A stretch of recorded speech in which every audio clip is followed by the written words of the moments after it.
Ted Streuli, editor of the Journal Record, joins us to discuss stories making headlines in business this week. Ted, Governor Mary Fallin had an important meeting with tribal leaders. What happened?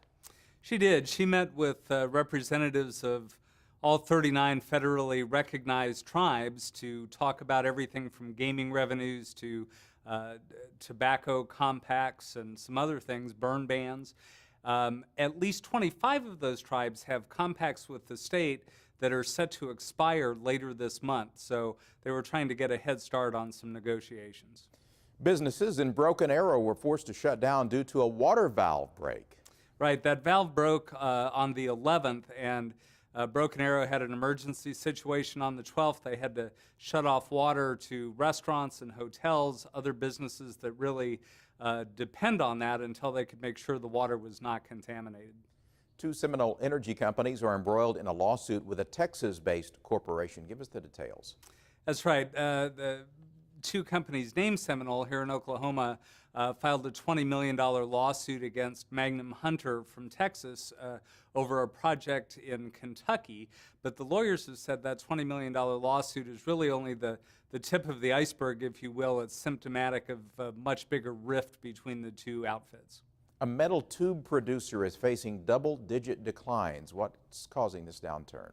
Well, Webco in Sand Springs, which makes metal tubes, had a rough year. They were down almost 81% for the year. They also had a bad quarter, and their CEO told us that that was due to lower demand, lower spot prices, just kind of a perfect storm of issues that drove sales down.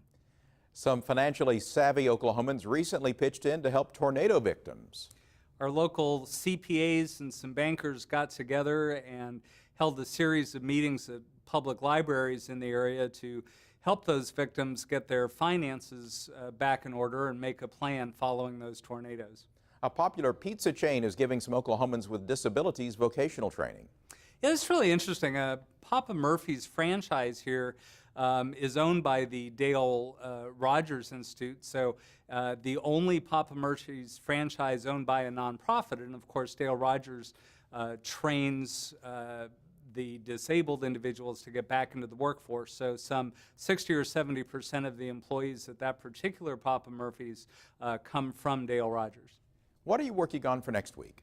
Well, Friday, today was the first shareholders meeting at Chesapeake since Aubrey McClendon left as CEO. There were a number of critical decisions to be made at that meeting. We'll take a good long look at that in Monday's paper. Ted Streuli, editor of the Journal Record, thank you. My pleasure.